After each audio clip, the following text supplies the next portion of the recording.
नमस्कार दोस्तों, आप सबका स्वागत है इस ऑनलाइन स्टडी क्लास वीर पथ पर।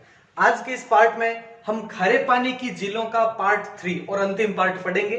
इससे पहले हम सांबर झील के बारे में डिटेल कर चुके हैं। फिर लास्ट वीडियो में हमने पचपदरा झील और उसके साथ में कुछ अन्य झीलों के बारे में पढ़ा। आज हम शुरू करते हैं डीडवाना यानी नागौर और सीकर में स्थित कुछ झीलों के बारे में। डीडवाना, नागौर, तो इसके बारे में शुरू करते हैं। डीडवाना झील कहां पर है? नागौर में। इसके बारे में कुछ एक प्रमुख बातें ध्यान से सुने। पहली चीज तो इस झील को खालडा झील भी कहते हैं, ध्यान रखना। खालडा झील, डीडवाना झील को खालडा झील भी कहते हैं, पहला पॉइंट ध्यान रखें। अब इसकी लंबाई चौड़ाई के बारे में अगर बात करें तो इसकी लंबाई है वो लगभग 4 किलोमीटर और चौड़ाई है वो 3 से 6 किलोमीटर। ये इसकी लंबाई चौड़ाई के बारे में ध्यान से समझें। अब इसमें अगला महत्वपूर्ण पॉइंट यह बनता है कि डीडवाना झील का नमक खाने योग्य नहीं है। इस झील का नमक खाने योग्य नहीं है। अब खाने योग्य क्यों नहीं है? क्योंकि इस झील के नमक में सल्फेट की मात्रा अधिक है, ध्यान रखना। सल्फेट की मात्रा अधिक, क्योंकि पिछले वीडियो में हमने पढ़ा था पचपदरा झील, तो पचपदरा झील के पानी में क्या था? Sodium chloride. सोडियम क्लोराइड की मात्रा अधिक थी और यहां पर सल्फेट की मात्रा अधिक होने के कारण खाने योग्य नहीं है। इसी कारण खाने योग्य नहीं है, मतलब इस नमक को, इसीलिए इस नमक को क्या कहा जाता है? औद्योगिक नमक कहते हैं। औद्योगिक नमक कहा जाता है। ध्यान रखें ये पॉइंट। किस झील के नमक को औद्योगिक नमक कहा जाता है? डीडवाना झील के नमक को। यानी यहां इसका प्रयोग रंगाई छपाई उद्योग है या कागज उद्योग है, उसमें किया जाता है। अब और देखो इसका आगे पॉइंट। यहां पर 2 उद्योग स्थापित है। नाम क्या? देखो, Rajasthan state chemical works. Rajasthan state chemical works, ये नाम है इसका। नामक 2 उद्योग यहां पर है, स्थापित किए गए हैं। अब उन उद्योगों के बारे में ध्यान से सुनना। उन उद्योगों में सोडियम सल्फेट और सोडियम सल्फाइड, सोडियम सल्फेट और सोडियम सल्फाइड, इन दोनों के संयंत्र लगे हुए हैं। ये दोनों तैयार किए जाते हैं। तो सोडियम सल्फेट और सोडियम सल्फाइड के संयंत्र है राजस्थान स्टेट केमिकल वर्क्स नामक दोनों उद्योगों में। ठीक है। कागज उद्योग वगैरह बनाए, मतलब प्रचलित है, यहां पर कागज निर्माण होता है। तो ये हो गया पॉइंट।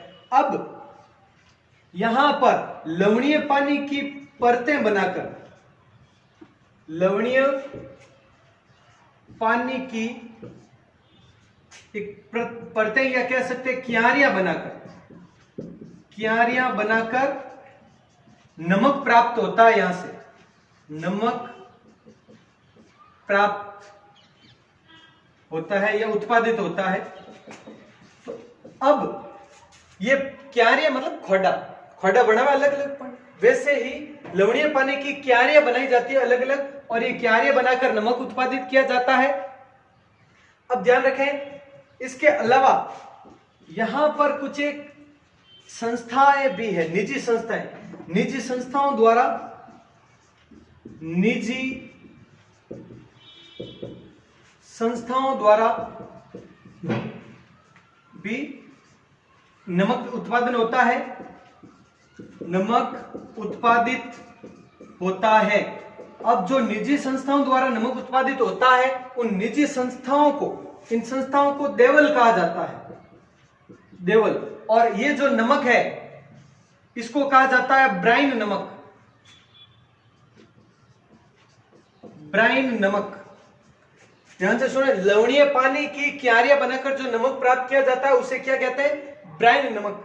और निजी संस्थाएं जो कि यहाँ पर नमक का उत्पादन करती है उन्हें देवल कहा जाता है। तो ध्यान रखें, ये डीडवाना झील के बारे में बहुत ही महत्वपूर्ण पॉइंट है कुछ। नागौर में है, खालडा झील कहते हैं, लंबाई 4 किलोमीटर, चौड़ाई 3 से 6 किलोमीटर।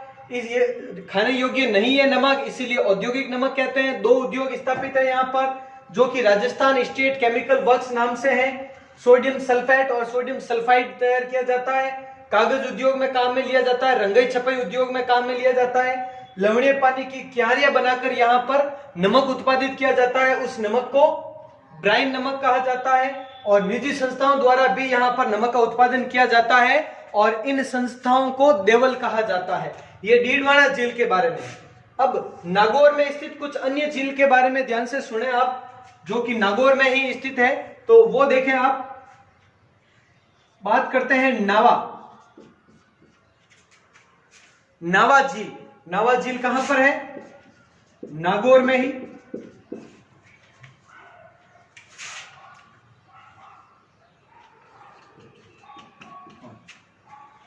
नावा झील नागौर, इसके बारे में 2 पॉइंट ध्यान रखना आप। 2 पॉइंट। सबसे बड़ी तो नागौर की डीडवाना है, लेकिन इसका नमक तो अभी पता है हमने, खाने योग्य है नहीं। तो नागौर में सबसे ज्यादा, ये ध्यान रखना, नागौर में सबसे ज्यादा खारे पानी की झीलें हैं। तो नागौर की जो झीलें हैं, नागौर की झीलों में से श्रेष्ठ नमक प्राप्त होता है। श्रेष्ठ नमक प्राप्त होता है कहां से?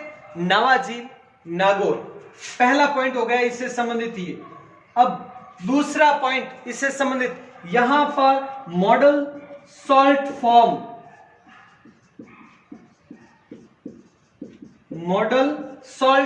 स्थित है। मॉडल सॉल्ट फॉर्म यानी, इसे एक बार क्वेश्चन एग्जाम आया था, हिंदी में पूछ लिया गया था।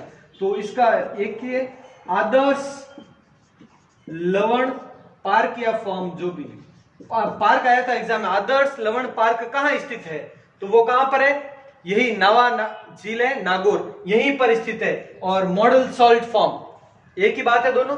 तो ये स्थित है यहां पर, इस झील पर। तो ये हो गई नावा झील, नागौर। उसके अलावा जो जिले हैं वो है, एक तो डेगाना झील।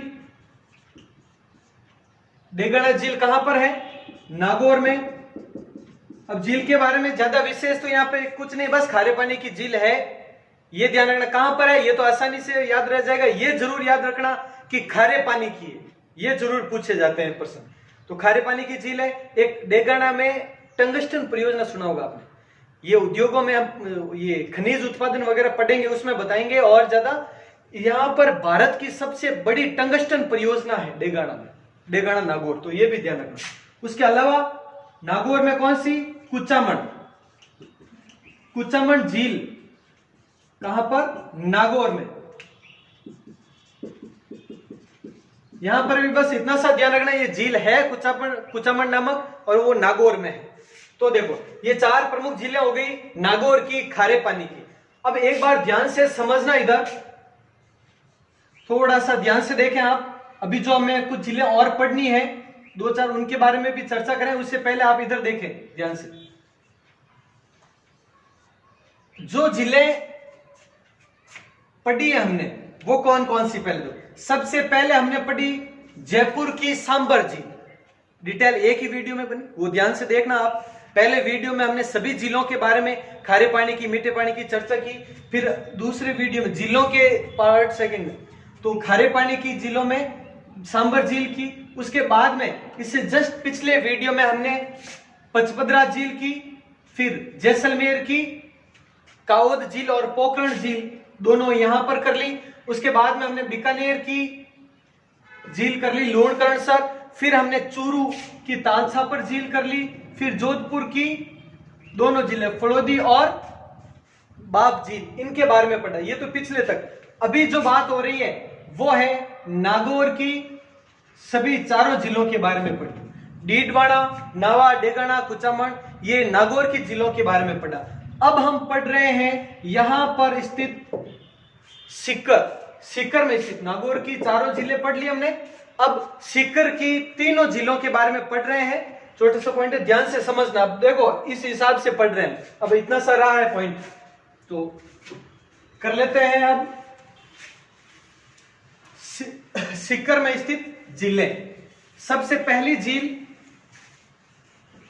रेवासा।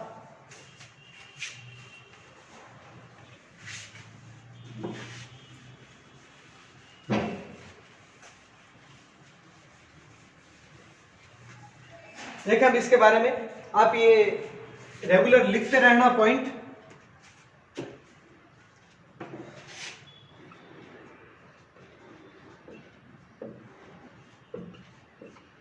रेवासा झील सीकर में, इसके बारे में क्या पॉइंट है ध्यान से समझना। पहली चीज तो ये प्राचीन काल में एशिया में, संपूर्ण एशिया में प्रसिद्ध थी। संपूर्ण एशिया में प्रसिद्ध, पहला पॉइंट। उसके बाद में ध्यान रखें आप, रेवासा झील के बारे में जेम्स टॉड ने भी इसका वर्णन किया था। जेम्स टॉड ने भी इसका वर्णन किया। उसके बाद में, ये तो प्राचीन काल की बात होगी, लेकिन आजादी के बाद की बात करें अगर हम, तो 1970 के बाद बड़े स्तर पर, यानी व्यापक स्तर पर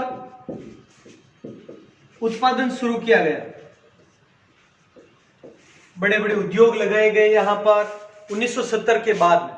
लेकिन 1996 में अतिवृष्टि, बहुत ज्यादा बारिश हुई यहां पर। अतिवृष्टि के कारण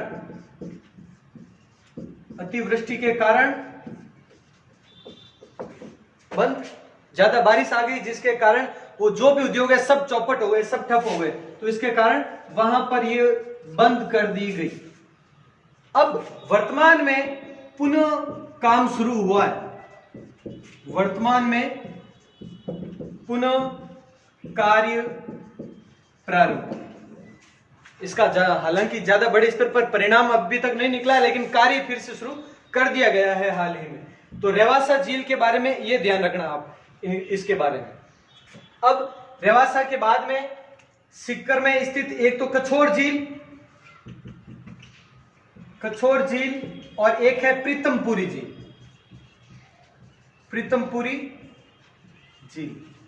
प्रीतमपुरी झील नीम का थाना सीकर में स्थित है, और मतलब दोनों है कहां पर, ये भी सीकर में ही। तो बस इतना सा ध्यान रखना कि ये सीकर में है, बस इससे ज्यादा विशेष कुछ नहीं है। तो अब ये सीकर की तीनों खारे पानी की झीलें हमने पढ़ी। तो कहने का मतलब कंप्लीट खारे पानी की झीलें अभी हो चुकी है। इनके बारे में जितनी डिटेल थी जिस झील के बारे में, वो हम पढ़ चुके हैं। आराम से नोट कर लेंगे एक बार। तो देखें आप, खारे पानी की झीलें कंप्लीट हुई। अगले वीडियो में हम पढ़ेंगे मीठे पानी की झीलें। जयसमंद झील से शुरू करेंगे हम। और ये आपकी सुविधा के लिए, जो शुरुआत में थंबनेल है वहां पे काउंटिंग भी लिखी हुई है, जो शुरुआत से पहले वीडियो से लास्ट तक अभी तक कंटिन्यू चल रही है। तो आगे से आगे शेयर करना जरूर। मिलते हैं नेक्स्ट वीडियो में। जय हिंद, जय भारत।